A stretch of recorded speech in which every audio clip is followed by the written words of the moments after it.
And the Giants are, let's be honest about things. They're a fucking bore. I, they're really boring. Talk about surmising something perfectly. That is, you said it in 3 words. They're They're fucking bore. yeah, they're a fucking bore. I That was mean, they're bad. just a boring. They're a Perfect. boring team. Their press conferences are boring. Their executives are boring. Listening to Melvin talk is boring. They're just boring.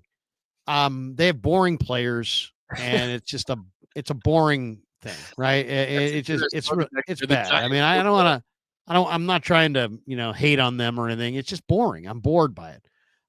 People say, why don't you use your channel and talk more about the Giants? Because they bore me. And the Dodgers just won the World Series, and the Dodgers keep getting better and better and better, and more exciting, and more dynamic. And now they've got the Giants' best pitcher, and it's just it's kind of I do see a crack here, Johnny, for the Giants to kind of be less of a bore and to actually kind of maybe do something that winds up being really kind of exciting. And here it is. They're debating right now whether or not, it sounds like, to pay Corbin Burns Strasburg $245 million contract, right? And I don't necessarily think that would be a wise move, despite the fact that he's a great ace and he's went to St. Mary's, and I think he's durable. And I mean, for the next 3 years, he'll be great. But, I don't know if I want to go 8 years on Corbin Burns and $245 million. It's the years, 8-year deal. It's just a lot for a pitcher. But in this one scenario, I kind of think it's pretty interesting from the standpoint of the Giants are also really hot to trot on the trail of this Japanese pitcher phenom, Roki Sasaki. Yeah. And Sasaki is way better than Burns, I think. I mean, I think Sasaki looks like just the best pitcher I've seen coming out of Japan. Maybe the best pitcher I've seen coming out of Japan. I mean, he's really, really good. He's totally dominating. I think he's probably better than Yamamoto. And Yamamoto was great and got a whatever year. Didn't he get like a 12-year deal or something? 325, I think is what he got. But here's the deal on the Sasaki thing. It's all about making him want to come here. It's not about what they're paying him, because what they can pay him is peanuts compared to what his second contract's going to be. So it's all about, where does he want to live? What team does he want to be on? What environment does he want to be in? What kind of team does he want to be on? I just think that this is an opportunity, John, for the Giants to sign Corbin Burns, overpay in the process. We'll all admit it's a dramatic overpay. But if you could get Sasaki to sign with you because you have Burns and Webb, and you know what I mean? And then there's not so much pressure on him. Maybe that would make him want to come to the Giants over the Dodgers and compete against Yamamoto and Ohtani, as opposed to joining Yamamoto and Ohtani. I think it's better for baseball, like way, way, way, way better for baseball. If it comes down to the Giants, Dodgers, or Padres for Sasaki, I think it's way better for baseball if he comes to the Giants. Obviously, I'm biased, but the Giants are an iconic franchise. The rivalry is dormant right now because the Dodgers are so dominant. But if you could juice it up by putting Sasaki, a dominant Japanese phenom, in San Francisco opposite Yamamoto and Ohtani with a Corbin Burns, now we're talking. Now I'm not saying you're beating the Dodgers, but at least it's interesting. At least I'm watching it. Yeah. I still would love to see him go for the polar bear or, somebody like that, a hitter. But man, the idea of getting Burns, and by getting Burns, you attract Sasaki to choose you over the Padres or Dodgers because he feels like you're more relevant or more whatever, because you just spent all this money on Burns. I don't know. If you could turn a Burns pursuit into Sasaki, I'm willing to go after Burns at that gigantic number. Yeah, If you could, and Suzuki's not about money because he jumped over here early like Otani did. So Right. you're using your international money to get him. So he's not going to be a cost prohibitive kind of a player.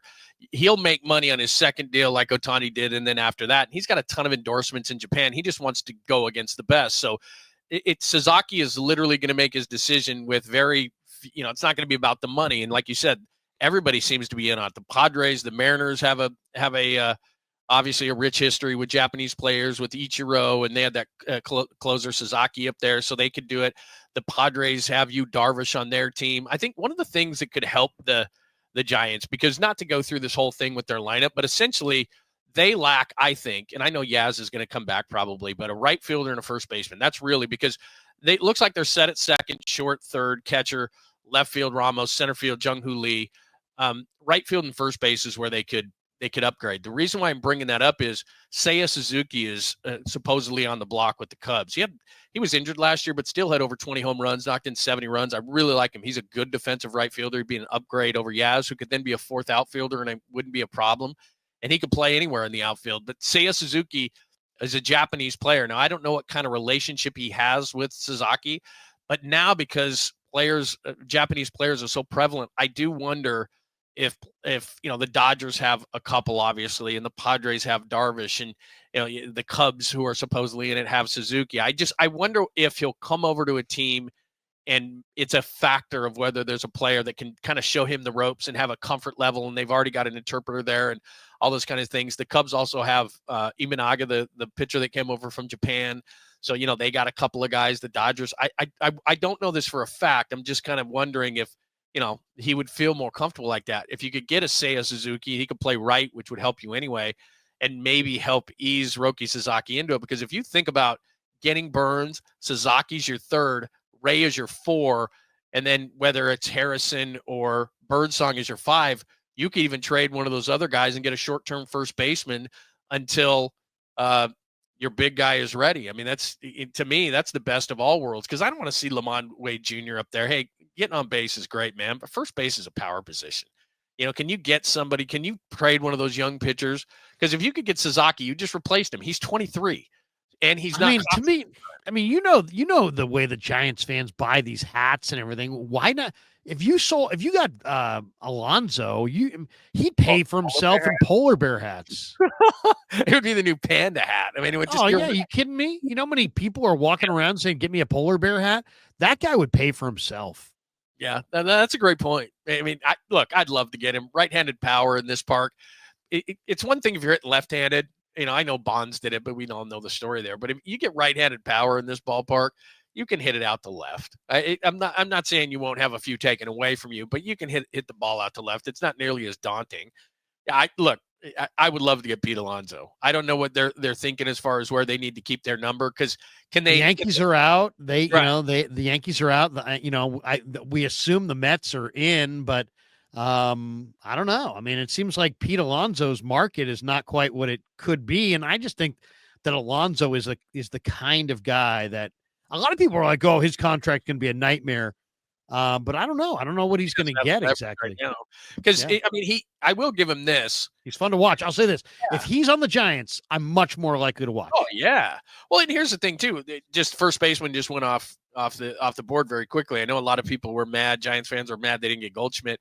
I'm okay with that. I mean, he looked terrible last year. Maybe he bounces back in New York, but I don't want to see Lamont Wade Jr. again. I can't do that. So if you could get Sasaki, I don't know if they could sign everybody. Could they sign Burns? Sasaki's not going to be about money, but could they sign Burns and the shortstop and probably not go after Pete Alonso? I mean, that's Dodger. Probably Burns or Alonso, right, but not both. It's probably Burns.